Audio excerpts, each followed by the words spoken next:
Pada episode ini, kita bongkar sebuah dokumen kredibel yang sangat mengejutkan. Skenario lockdown akibat penyebaran virus flu sudah dibuat oleh Rockefeller Foundation 10 tahun lalu, tahun 2010. Ini adalah bukti otentik, dokumen resmi yang bahkan ada di Universitas PBB.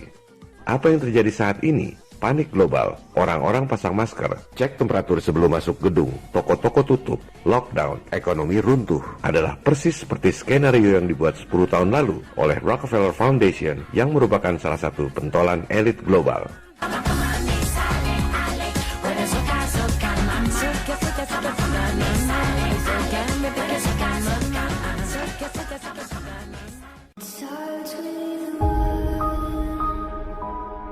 Dokumen Rockefeller Foundation tentang skenario wabah dan lockdown ini bisa Anda download di situs akademisi academia.edu.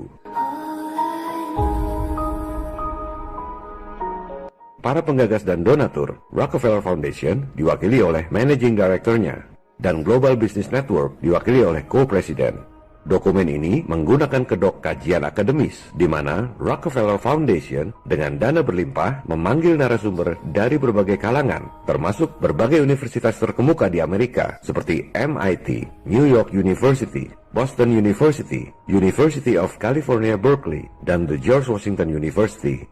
Kalau suatu saat dokumen ini terbongkar, seperti yang kita lakukan sekarang ini, mereka akan berkilah bahwa ini adalah kajian akademis, bukan rencana elit global.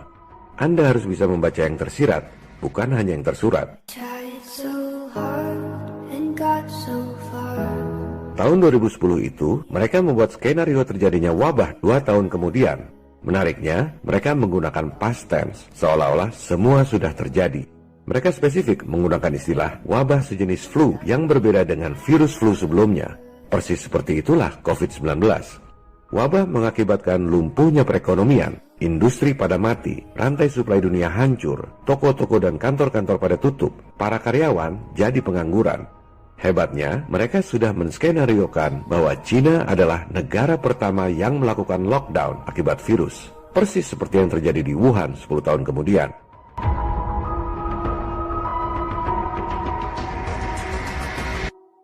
Dalam skenario mereka, para penduduk memakai masker, cek temperatur tubuh sebelum masuk gedung, persis seperti yang terjadi saat ini. Dan dalam skenario Rockefeller ini, kontrol otoriter terhadap penduduk seperti itu terus berjalan meski wabahnya sudah hilang. Silakan Anda baca sendiri tulisannya. Inilah tujuan lockdown yang sesungguhnya. Jangan pikir cuma sebentar. Tujuannya supaya rakyat jadi seperti tawanan di penjara. Dalam skenario elit global yang namanya pandemik virus, terorisme, krisis lingkungan seperti global warming hoax, krisis ekonomi, kemiskinan sengaja dibuat supaya rakyat dunia lemah. Sehingga pada akhirnya rakyat dunia sukarela tekuk lutut di bawah pemerintahan diktator yang otoriter. Perbudakan global, New World Order. One thing, I don't know why, it doesn't even matter how hard you try. Keep that in mind, I designed this rhyme to remind myself of a time when I... Dalam skenario yang dirancang 10 tahun lalu, dengan alasan keamanan dan kesehatan, penduduk dunia akhirnya akan sukarela menggunakan biometric ID. Itulah chip yang ditanamkan di tubuh Anda yang dibahas pada episode lalu. Dalam skenario mereka, Anda akan minta ditanam chip secara sukarela karena takut masalah keamanan, takut masalah kesehatan, dan sekaligus nantinya sebagai alat pembayaran satu-satunya pengganti uang, mata uang tunggal dunia di bawah New World Order.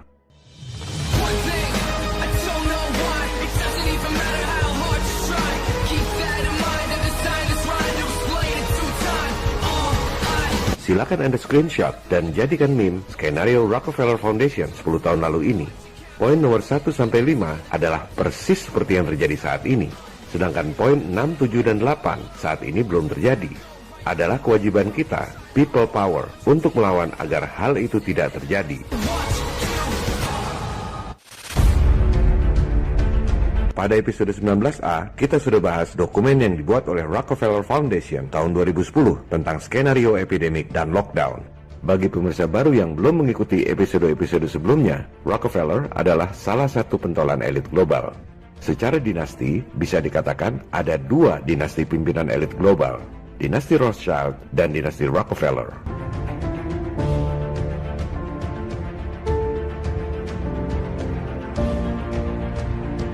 Rothschild lebih dulu ada, menguasai pemerintahan dan bank-bank sentral di Eropa.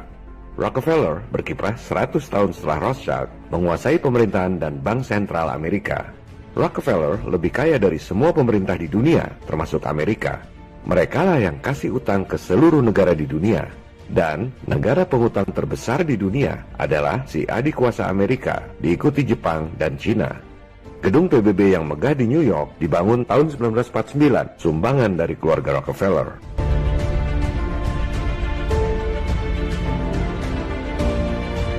PBB, World Bank, IMF adalah kaki tangan elit global. Mereka berkedok sebagai lembaga-lembaga yang bekerja untuk kemaslahatan umat di dunia.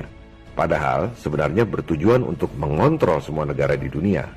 Modus penjajahan gaya baru ini sudah lama diketahui oleh bapak bangsa kita, Soekarno. Presiden Soekarno menyebutnya sebagai nekolim, neokolonialisme dan imperialisme.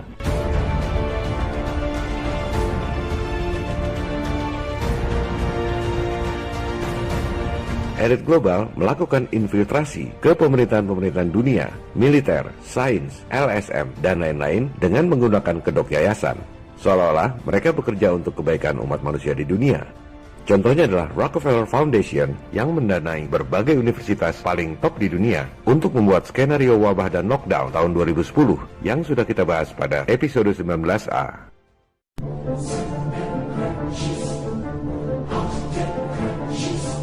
Sekarang kita dengar apa kata Rockefeller tentang tudingan bahwa keluarganya adalah elit global yang berkonspirasi merugikan umat manusia lain untuk menciptakan pemerintahan diktator dan otoriter, New World Order.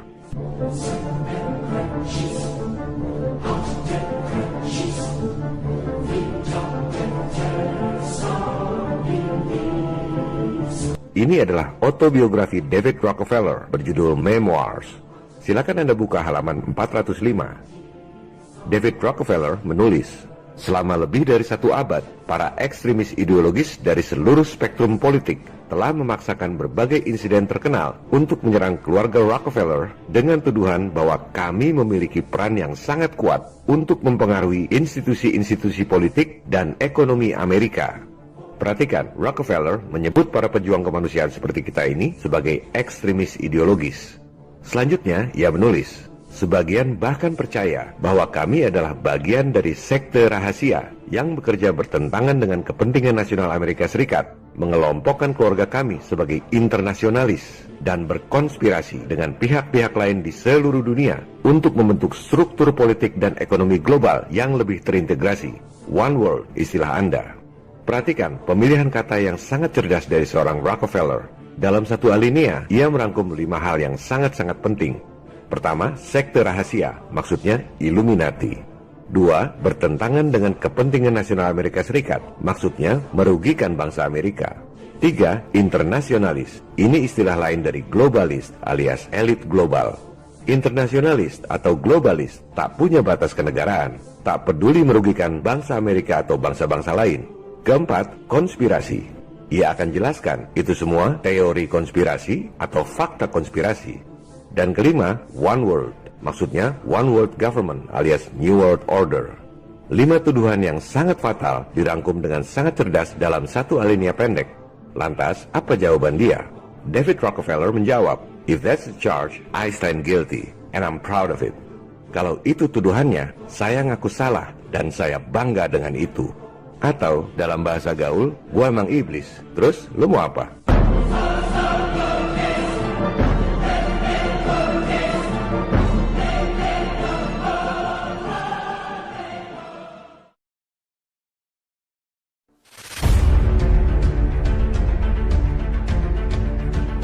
Pada episode 19A, saya sudah sampaikan bahwa apa yang terjadi saat ini, bencana wabah di seluruh dunia, orang-orang pakai masker, cek temperatur di gerbang, lockdown, ekonomi runtuh, peningkatan kemiskinan dan penderitaan rakyat, adalah persis seperti skenario Rockefeller Foundation 10 tahun yang lalu. Di episode 19B ini, saya juga sampaikan bahwa Rockefeller sendiri mengaku bahwa ia adalah sekte rahasia yang bertentangan dengan kepentingan rakyat, berkonspirasi di seluruh dunia untuk menciptakan New World Order. Jadi, yang jahat sebenarnya bukan negara atau pemerintah Amerika, melainkan para elit swasta yang kebetulan banyak tinggal di sana. rakyat Amerika sendiri sudah dirampok habis-habisan oleh para elit di sana. Cina duluan lockdown dan sembuh adalah bagian dari skenario 10 tahun yang lalu. Tujuannya agar jadi contoh supaya negara-negara lain ikut lockdown. Sementara Amerika memang disetting untuk lambat lockdown, di mana nantinya akan disalahkan sebagai penyebab makin berjangkitnya virus. Itu semua adalah bagian dari skenario 10 tahun yang lalu.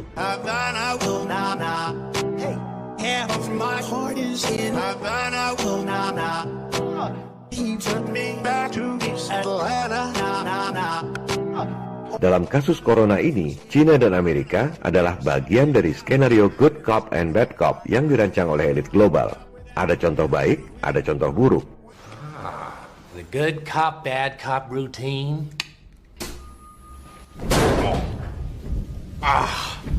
Apa yang saya sampaikan di episode 18 bahwa elit global akan datang pura-pura menawarkan bantuan utang sudah menjadi kenyataan. Indonesia baru saja menerbitkan surat utang alias bond terbesar sepanjang sejarah. Total 4,3 miliar dolar atau sekitar 70 triliun rupiah yang harus ditanggung oleh Anda dan anak cucu Anda sampai 50 tahun ke depan akibat krisis corona. Padahal para bankster elit kasih utang sebesar 70 triliun itu dengan modal dengkul. Jangan salahkan pemerintah Indonesia karena semua hanya ikut sistem yang diterapkan oleh elit global di seluruh dunia.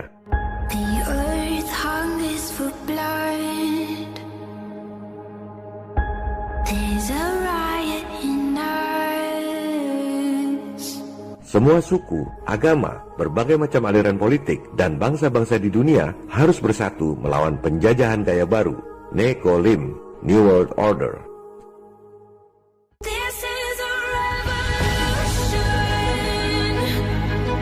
I hate imperialism. I detest colonialism.